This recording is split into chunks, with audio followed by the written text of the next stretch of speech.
Agora faltam 10 minutos para as 2 da tarde e começamos o 4º episódio do FootBite, o podcast do Núcleo de Estudos em Comunicação, Tecnologia e Futebol. Eu sou Ricardo Bedendo, professor do curso de jornalismo da Faculdade de Comunicação da UFJF e coordenador do FootBite. Neste semestre, temos uma parceria muito especial com o podcast Gol de Tecnologia. No comando desse ataque está o aluno do curso de jornalismo integral da Facom, Vitor Alac. Essa iniciativa é direcionada ao trabalho de conclusão de curso do acadêmico que se interessa pela pesquisa e pela prática nessa área. Boa tarde, Vitor. É muito bom tocar essa bola mais uma vez com você nessa união entre o FootBite e o Gol de Tecnologia. Boa tarde, Ricardo. É um prazer estar aqui para conversar mais uma vez com você e com o nosso entrevistado de hoje, o renomado jornalista diasporano, Márcio Guerra. Muito bem, nessa quinta-feira, dia 2 de maio de 2024, temos como convidado o jornalista, professor, pesquisador e assessor de comunicação, Márcio de Oliveira Guerra. Certamente tem muito a contribuir com a gente, com a sua trajetória como profissional de imprensa esportiva e como docente aqui na Facom, por tantos anos da disciplina que ele criou de jornalismo esportivo. Márcio tem muitas histórias para contar e vamos ter a oportunidade de falar também sobre as suas percepções de como a tecnologia tem modificado o que chamamos de arquiteturas das experiências, dos olhares e das decisões dos jornalistas esportivos que cobrem o futebol, hoje denominado por nós aqui de FootBite.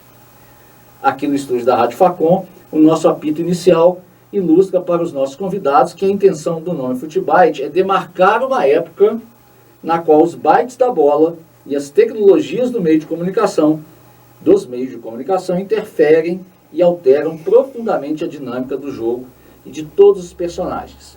O nosso tema de hoje é jornalismo esportivo, olhares, experiências e decisões, do analógico ao digital.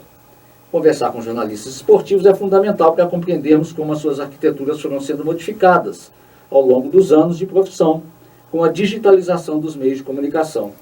Márcio foi meu professor na faculdade e continua sendo na vida. Com você, tive a primeira oportunidade de trabalho como repórter da equipe dos campeões da bola da Rádio Solar.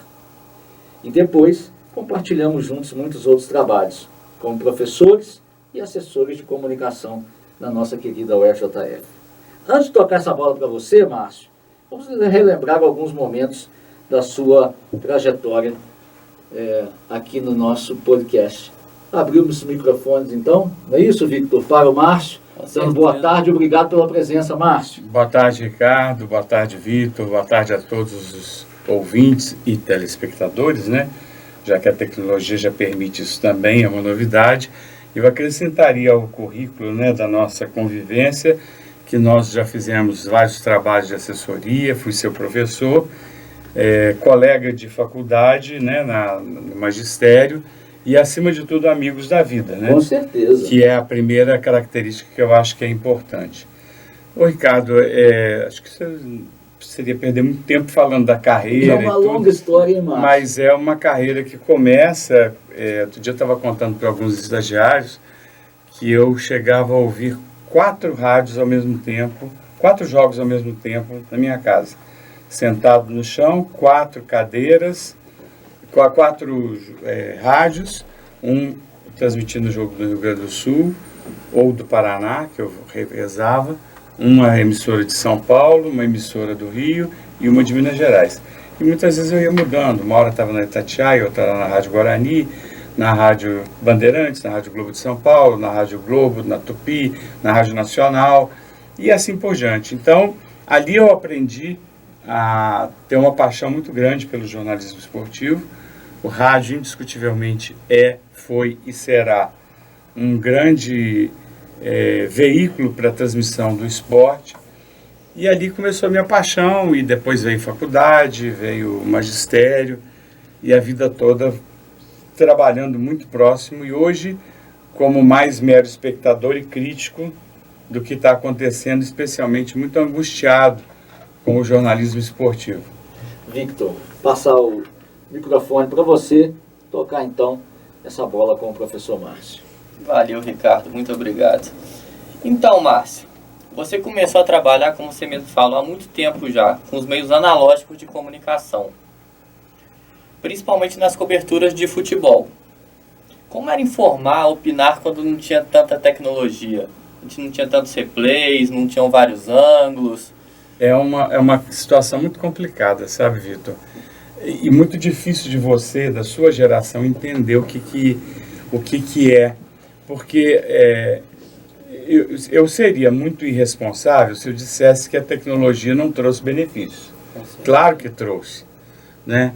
Mas, ao mesmo tempo, ela trouxe alguns danos que eu acho muito sérios, especialmente na cobertura do jornalismo esportivo. Vou te dar um exemplo. É impensável acreditar que, na minha época, a gente chegaria a algum tempo em que você chegaria num local de treinamento e tivesse um assessor de comunicação que te dissesse com quem você ia falar, né? Então, na época que eu trabalhei, inclusive no Rio de Janeiro, no Jornal dos Esportes, nós entrávamos no vestiário, a gente escolhia qual era a fonte, qual era a pauta da gente. Então, hoje, você tem um jornalismo engessado, você vai ver a mesma fonte falando no Globo, no JB, no Dia, na G1, nos diversos portais. Isso empobreceu muito, estou falando do jornalismo impresso. E é claro que ele tem consequências no jornalismo de TV, no jornalismo de rádio, porque você ficou muito restrito na cobertura. E era inadmissível você pensar que você não estaria presente no treino. Que você ficaria a refém, por exemplo, de uma TV Fla, de uma TV do Corinthians, para te dar informação e a partir daí você reproduzir aquilo com uma linguagem jornalística, porque vem com uma linguagem de assessoria. Então eu acho que não só a tecnologia trouxe benefícios como agilidade, como facilidade da transmissão de uma informação, quase que em tempo real, e pelo amor de Deus, né, não digamos que a tecnologia trouxe o imediatismo, que o imediatismo é do rádio, tá? Não venha com essa história de que hoje pelo Zap você faz uma... mas no rádio você pegava o telefone, um orelhão, ligava e falava e entrava no ar. Então, o imediatismo já existia naquela época. Então, eu acho que hoje, em relação ao tempo em que eu tive a oportunidade de fazer as coberturas jornalísticas, era uma cobertura que eu não podia imaginar nunca de eu não estar no campo do Tupi, no campo do esporte, no campo do Baeta, num jogo, acompanhando. Você quer coisa mais nefasta para o jornalismo de transmissão de televisão do que o off-tube?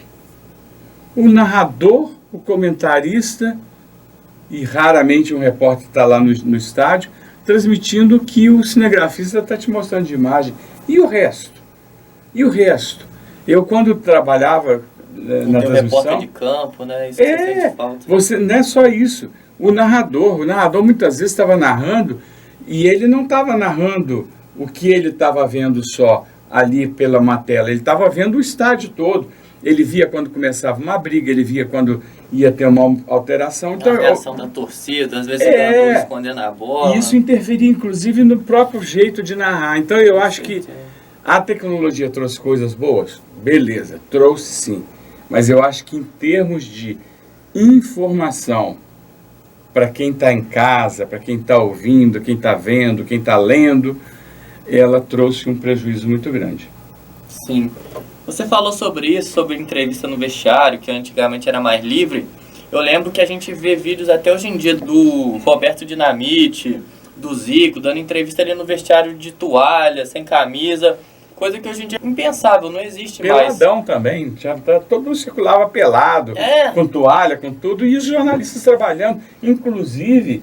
Pegava o jogador ali aproveitando a presença de uma mulher aqui no nosso estúdio, inclusive foi quando as primeiras repórteres femininas começaram a entrar em vestiário. Eu me lembro perfeitamente que eu estava no vestiário, num vestiário do Flamengo, inclusive, quando uma fotógrafa alemã entrou no vestiário para fazer foto. E os jogadores do Flamengo correndo para mergulhar na banheira, nas banheiras térmicas, para se esconder, porque nunca uma mulher tinha entrado no vestiário ali. E ela estava ali profissionalmente. Ela levou um susto com a reação dos jogadores, né? E era uma atitude que ela estava ali não para ver homem pelado, ela estava ali para ver, registrar um vestiário de clube de futebol como eu estava registrando, e outros dezenas de repórteres estavam ali. E aí, Vitor e ouvintes, você tinha a possibilidade de escolher com quem você queria falar. Eu me lembro, Vitor, que já na condição... Eu fui uma vez diretor de futebol. Tive essa experiência de ser diretor de... Claro, de outro não seria nunca, né? Daquele outro lá, jamais. Fui do esporte. E eu teve um jogo do esporte no estádio municipal que o goleiro do esporte comeu um frango, um dos mais feios que eu já vi na minha vida.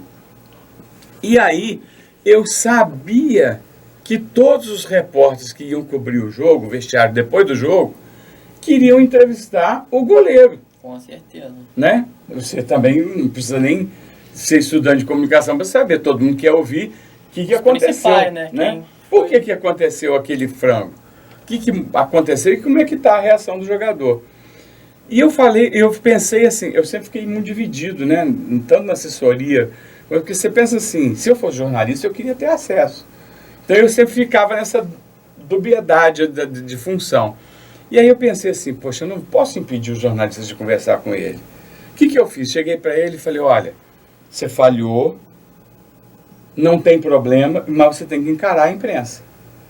Você vai conversar com eles e vai explicar o que aconteceu. Você não viu a bola, aconteceu um desvio, qualquer coisa que você queira falar, você tem toda a liberdade e tem meu apoio.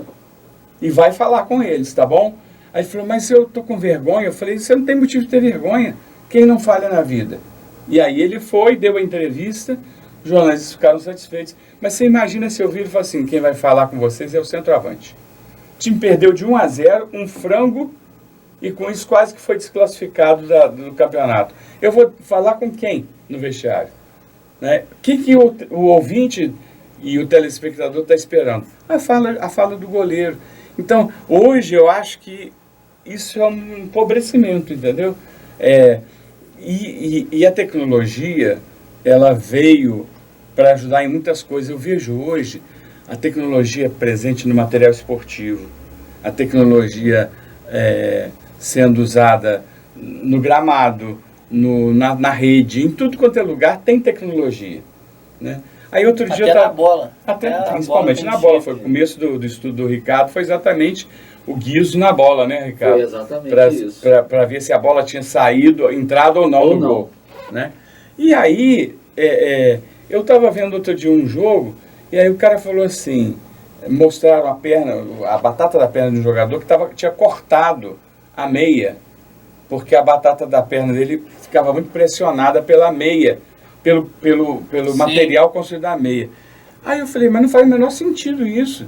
Um material que prejudica a batata da perna e ele tem que cortar, então é melhor já fazer uma meia com um buraco na batata da perna. Minha velha avó dizia assim, uma costureira ali faz isso rapidinho, né? Então, assim, tem coisas muito controversas nessa história toda. Os jogadores estão gostando de usar a meia cortada agora. Pois é moda ou é necessidade. Hoje você vê a tecnologia dizendo quantos passos. Eu olho aquele mapinha de calor que eles mostram, eu não entendo absolutamente nada. Eu fico olhando e falo assim, o que eles estão dizendo? Que o vermelho é mais que o Botafogo atacou mais pela direita, pela esquerda? Não precisa de me mostrar um mapa, não. É só ele falar que eu acredito nele. Pois é, Márcio. O que mudou, então, nas arquiteturas do jornalista Márcio Guerra? Porque quando você era chamado para poder descrever um lance, uma jogada, era o seu olhar. E hoje? Você tem outros olhares. Sim, mas você tem outros olhares, Ricardo, mas... e aí a gente pode chegar no VAR, né? Que eu sempre fui um inimigo do VAR no começo. Nós vamos entrar nessa história, né, Vitor? Mas para você ter uma ideia, Ricardo, assim, eu podia até falhar, mas eu tinha uma responsabilidade, um peso muito grande quando eu estava atuando como repórter, de descrever o que eu tinha visto com o máximo de precisão. porque eu sabia que eu podia ter gente me ouvindo no estádio, que iria me contestar se eu falasse alguma coisa errada. Além disso, eu teria o torcedor que podia estar vendo o jogo pela televisão e tinha minha consciência, minha ética profissional. E só quem estava ouvindo o jogo também, né? Que você ouve o jogo imaginando o que você está vendo. Exatamente. Então tem muita coisa envolvida nisso tudo. E eu acho que assim, o meu olhar hoje, assim, eu fico... Tá mais pessimista um pouco, pelo que eu tô vendo. Tô, porque assim, eu vejo, primeiro, uma invasão nefasta de jogadores de futebol comentando. Não são jornalistas, não foram formados para isso. São um monte de gente achista. Hoje em dia todo jogo é um jornalista e um jogador comentando. No meu tempo de jogador, o cara não quer saber como é que ele fazia no tempo de jogador, não. Ele quer saber o que está acontecendo Por que ontem o Tite fez aquele time do Flamengo jogar com o Amazonas daquele jeito. Meu personal hoje chegou para mim e falou assim, o Tite está pensando que o Flamengo é Corinthians. O que ele queria ouvir do comentarista era isso. Olha, Vitor e ouvintes, eu posso ter cometido muitos erros, eu sou um torcedor fanático, apaixonado. Tudo que eu faço é com paixão. Tudo que eu faço é com paixão. Mas na hora que eu abria o meu microfone, na hora que eu ia escrever, eu podia ter o máximo de desejo de falar outra coisa, mas eu não conseguia. Porque eu falava assim, eu tenho que ter respeito por quem está me ouvindo. Eu fiz um juramento como profissional de comunicação formado nessa faculdade que me impede de chegar e falar assim, não, a bola não bateu no cara. Todo mundo viu que bateu, cara. Por que eu vou mentir? Por que eu preciso de uma câmera para mostrar o que eu falei? Ontem teve um lance de um pênalti marcado. Hoje de manhã, no hora 1, o Kovalik ainda perguntou para o... Mas ele ainda precisou consultar o VAR? O cara foi consultar o VAR. Um pênalti que o cara foi derrubado da pequena área, na cara dele. Para que o VAR? Né? Se os árbitros fossem um pouco mais honestos, se os bandeirinhas fossem um pouco mais honestos, nós não teríamos dificuldade. Lance errado, eu acho que a beleza do futebol era sempre eu discutir com o Ricardo no dia seguinte, falar assim, a bola entrou, não entrou, estava impedido, não estava impedido, Sim. Juiz ladrão, não sei o quê. Maria Helene falaria assim, aquele juiz estava na conta do salário, lá do pagamento, lá vai receber um cachê do tipo. A mala. Então, era muito divertido. Hoje eu já mudei um pouco minha visão do VAR. Eu acho que ele trouxe alguns benefícios. Ele corrige algumas coisas que, às vezes, o ser humano árbitro pode ter errado. Um pouco mais de justiça? Um pouco mais de justiça, talvez. Mas eles continuam errando com o VAR. Sim, sem dúvida. O VAR está ali com eles continuam errando. E o que adiantou? Em alguns lances do VAR chama, outro lance parecido não chama. É um critério que ainda não está... Um lance de falta, o árbitro chama e expulsa o jogador, em outro não expulsa. Sim. Igualzinho, não dá nem cartão amarelo, então... Então, até sobre o que você falou agora, eu lembro que eu fiz uma aula de jornalismo esportivo com você, um pouco antes da pandemia, porque foi interrompida pela pandemia a nossa matéria, e você falou isso, quando você está transmitindo um jogo aqui para Juiz de Fora, por exemplo, seus ouvintes, se for um jogo do esporte, que é o time que você torce, você tem que narrar, não torcendo para o esporte, mas informando de acordo com o esporte, porque quem está ouvindo é torcedor do esporte. E você era torcedor do esporte, mas se fosse um jogo do Tupi, vamos supor, o Tupi está perdendo de 1-0, aí o Tupi empata o jogo. Você tem que narrar com emoção, comemorando, exaltando o gol do Tupi, porque o torcedor do Tupi está ouvindo no rádio. Mesmo que por dentro você esteja nervoso, você esteja chateado que o Tupi empatou, torcendo para perder, você tem que narrar com emoção, exaltando o gol do Tupi, porque você está narrando que eu fui repórter, na época que eu fui repórter, Vitor, eu torcia para que o Tupi se desse bem também, porque isso valorizaria o meu trabalho também. Claro que eu tinha meu clube de coração e tudo, mas você sabe que quando você é um profissional consciente e formado na universidade, né, formado num curso de comunicação, que você tem noção de ética, responsabilidade, você na hora você não consegue torcer contra. Você quer retratar o que está acontecendo. Então, você não torce contra um contra outro. Uma vez eu transmitindo um jogo do Tupi contra o Atlético, na época do Dr. Maurício Batista de Oliveira, presidente do Tupi. O Dr. Maurício Batista de Oliveira do Tupi era dono de uma empresa de segurança. Ele tinha uns brutamontes que andavam com ele. No intervalo do jogo Tupi Atlético, aqui no Salles Oliveira, esse homem entrou com os dois juízes, dois seguranças, e bateu no árbitro lá dentro. Bateram dentro o vestiário o Ricardo lembra lá de Santa Terezinha. Sim. Era um cubículo, mal cabia os bandeirinhas e o árbitro. Eles entraram e teve agressão ao árbitro. E a arquibancada era próxima ali do vestiário, né? Isso. Era fácil o acesso também, se o torcedor quisesse. Veio o ir. segundo tempo e o Éder estava indo para o ataque. Era ele e o goleiro. E o Toledinho entrou em campo e tirou a bola do Éder. Igualzinho o cara do O massagista. Aparecidense Eu entrou tava nesse aqui. jogo. Tá? Igualzinho. Aí eu fazia os melhores momentos para a TV Globo. Na época, os melhores momentos depois do Fantástico. E eu relatei tudo o que aconteceu. Como é que eu ia dizer o contrário?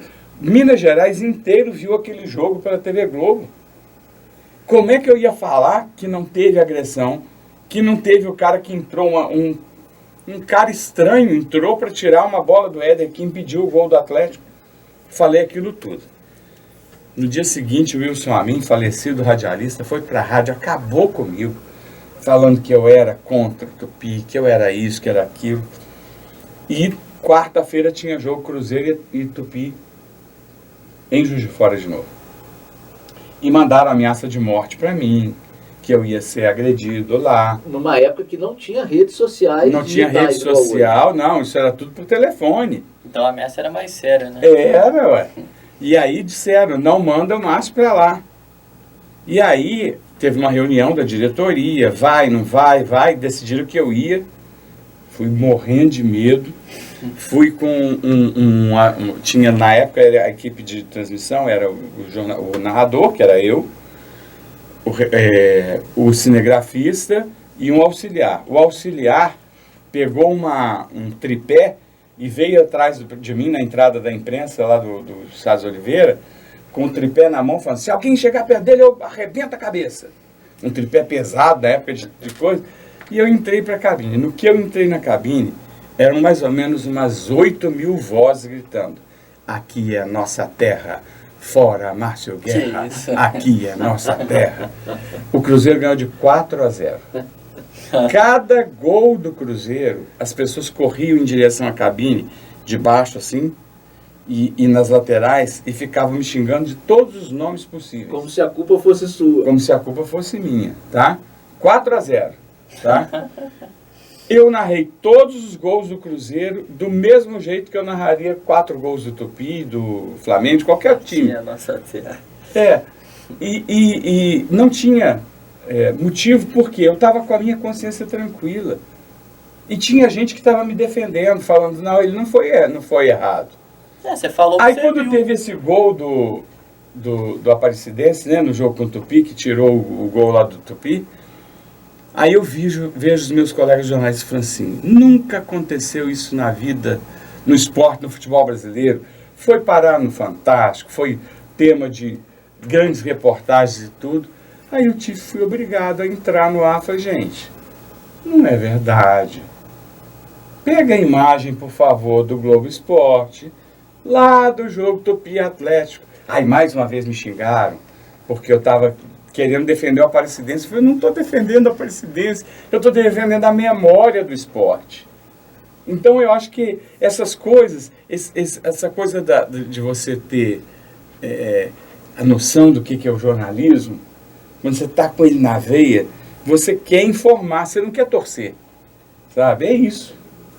Eu estava nesse jogo do Tupi, inclusive, foi assunto nacional na semana, o jogo foi anulado, o Tupi conseguiu a classificação. E foi dito como uma coisa inédita.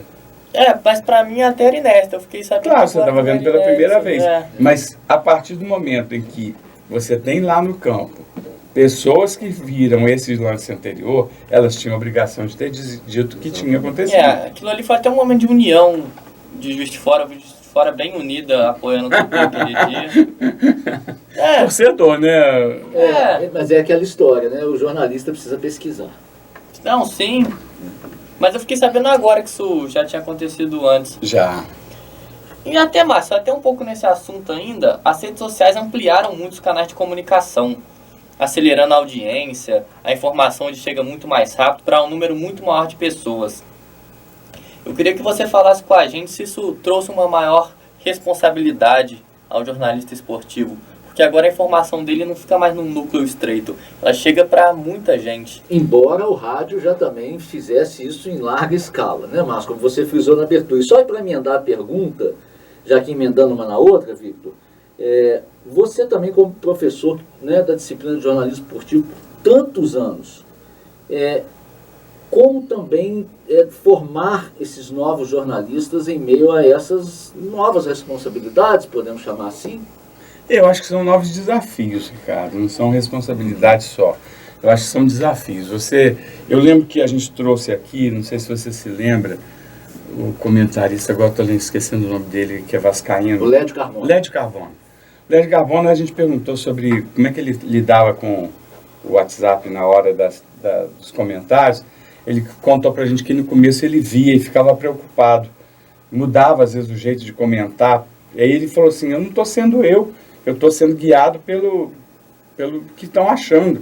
E aí eu estou perdendo a minha autenticidade. E ele parou de ver. Ele parou de olhar para o celular na transmissão, porque ele sabe que qualquer coisa que ele falasse contra um ou contra outro time, contra um ou contra outro jogador, ia ter reação de gente que é a favor. É paixão. Nós estamos lidando com uma coisa que é paixão. E aí é muito difícil você dissociar isso uma coisa da outra. Então, por isso, eu acho que o desafio hoje é você saber mediar as coisas. O Rogério Correia, que é um jornalista formado aqui na Facom, ele falava exatamente o que o Ricardo falou com você. Ele se informava. Ele não ia para um jogo, para uma atividade esportiva, sem estar muito ciente. Há pouco tempo eu conversei com alguém sobre o Rogério, falou assim, Márcio, ele continua igualzinho. Ele vai transmitir um jogo, às vezes, sem menor... Um jogo de Série B. E ele estuda os dois times, ele olha retrospecto, ele lê sobre a história, ele lê sobre a história da cidade. Ele não vai para uma transmissão sem ter segurança do que ele vai falar para ele não errar. Então, E você ter mais informação ajuda também, às vezes é uma curiosidade que muito. O espectador Eu vejo o desespero que os repórteres e locutores e comentaristas hoje ficam quando tem uma paralisação de um jogo.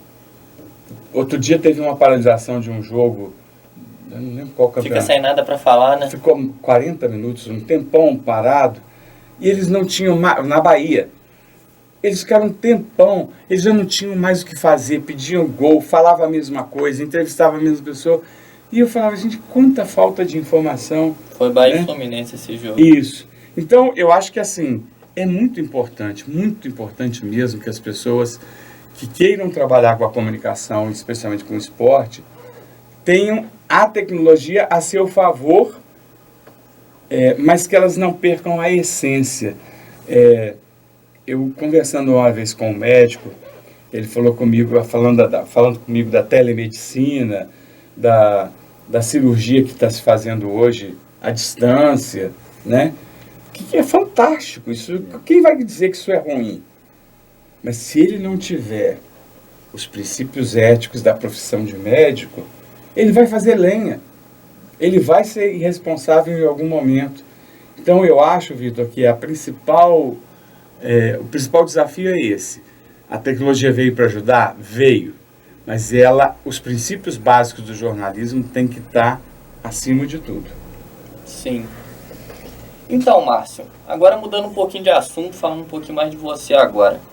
Você, atualmente, é o titular da assessoria de comunicação da Prefeitura de Juiz de Fora. Isso, secretário de comunicação. Sim, e agora, recentemente, você lançou seu canal no YouTube, Márcio Guerra Memórias. Eu queria que você falasse um pouco pra gente sobre esse projeto, ficasse livre para comentar. Eu convido, inclusive, né, as pessoas para conhecerem. Eu tenho feito ali um espaço de memória das coisas que eu penso. Eu gostaria muito que quando eu me for, e eu espero que seja daqui a muito tempo, as pessoas saibam o que eu pensava, sabe? Eu tenho uma obsessão na vida que é a memória. Eu fico muito triste quando alguém faz referência a alguém e não sabe o que ela foi, sabe? Daqui a pouco a gente vai falar em Moacir Toledo, as pessoas vão falar assim, quem foi esse cara? Esse cara foi tudo no Tupi. Tupi sem Moacir Toledo não é Tupi, né? Aí eu fazia com os meninos do esporte, falava, olha gente, vem aqui na estátua do seu Caputo, sabem quem é esse cara?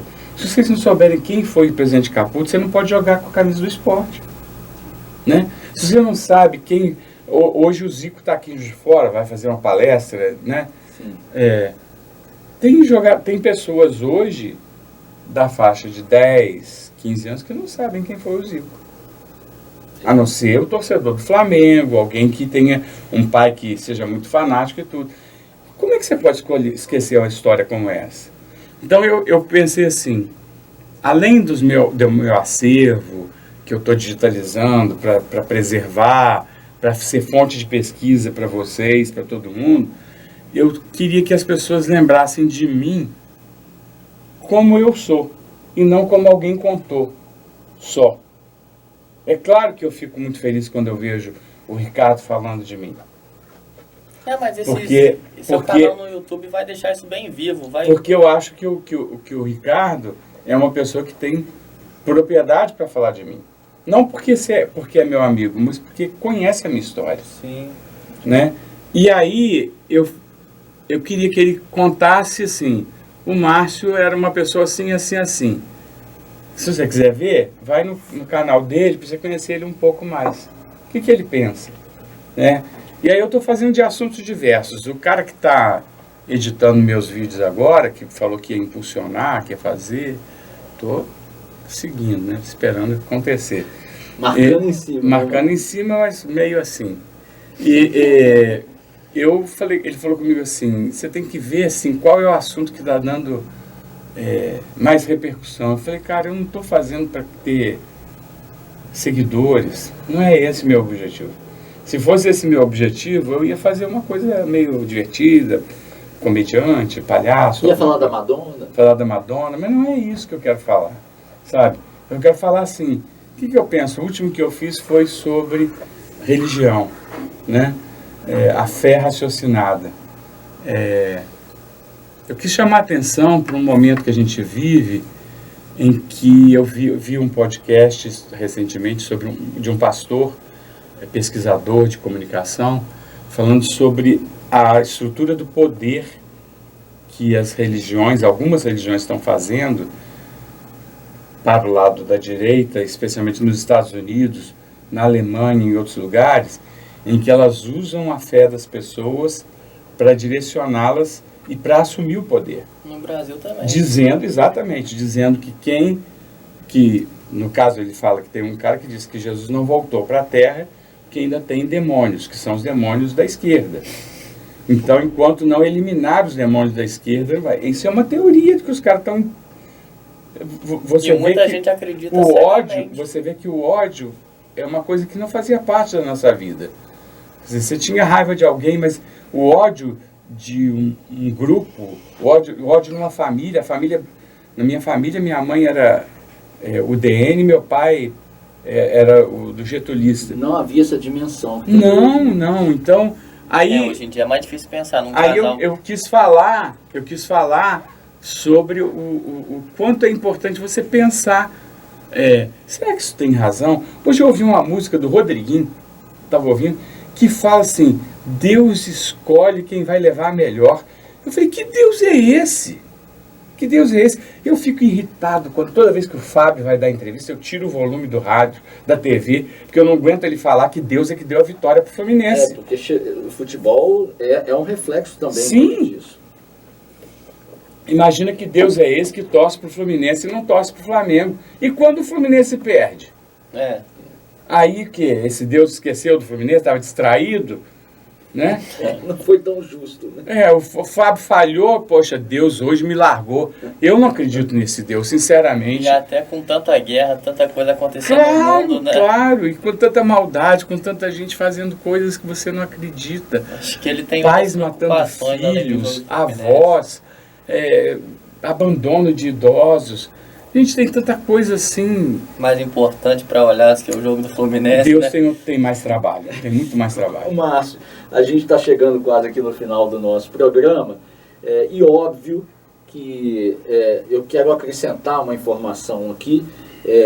O professor Márcio foi, durante toda praticamente a sua trajetória na Faculdade de Comunicação, no curso de jornalismo, traçou o seu trabalho, pautado também na memória, e à frente da produtora Multimeios da Faculdade de Comunicação por muitos anos também, desenvolveu muitos projetos que trabalharam, né, com a memória, e a gente tem esses registros que são fantásticos, né, e são um legado, sem dúvida nenhuma, para todos nós.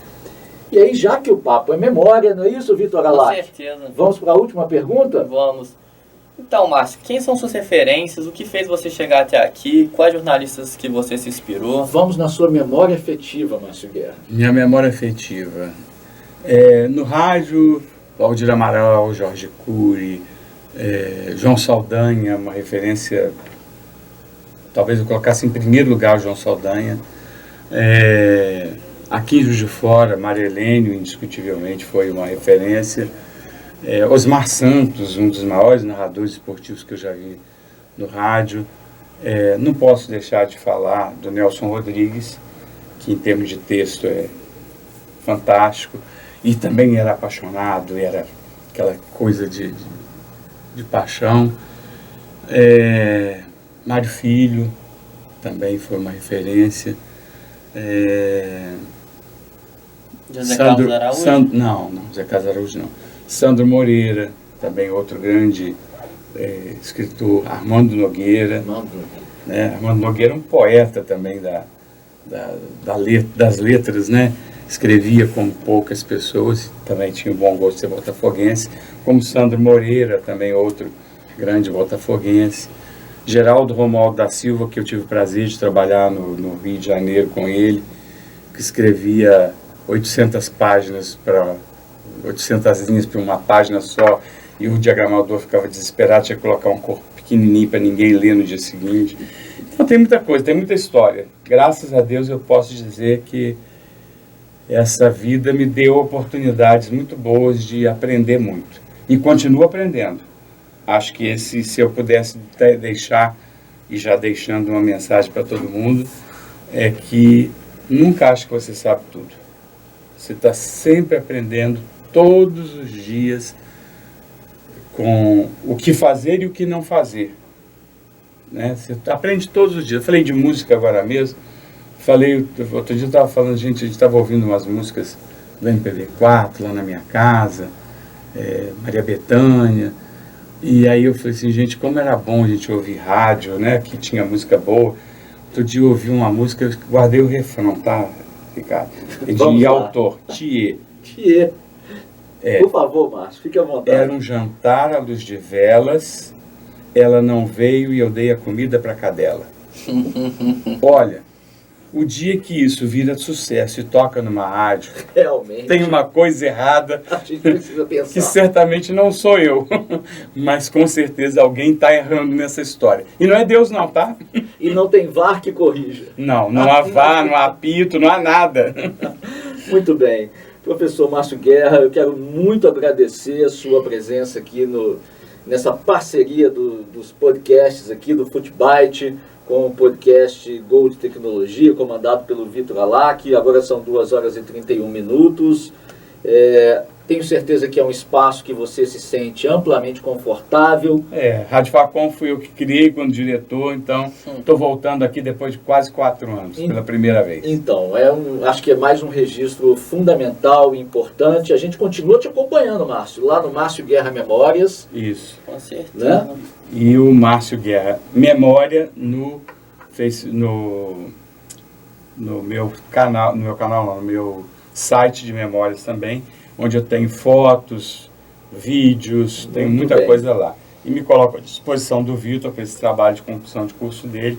Se eu não atendi a tudo, estou à disposição. Não, atendeu muito. Mais do que atendido, foi mais um golaço que a gente marcou. Com certeza. Queria aproveitar para agradecer você, Ricardo, mais uma vez, pela parceria do nosso podcast, por essa oportunidade que você está me dando, e ao Márcio por essa excelente entrevista tão enriquecedora e por ter aceitado o nosso convite, né? Porque eu sei que ele está muito atarefado aí.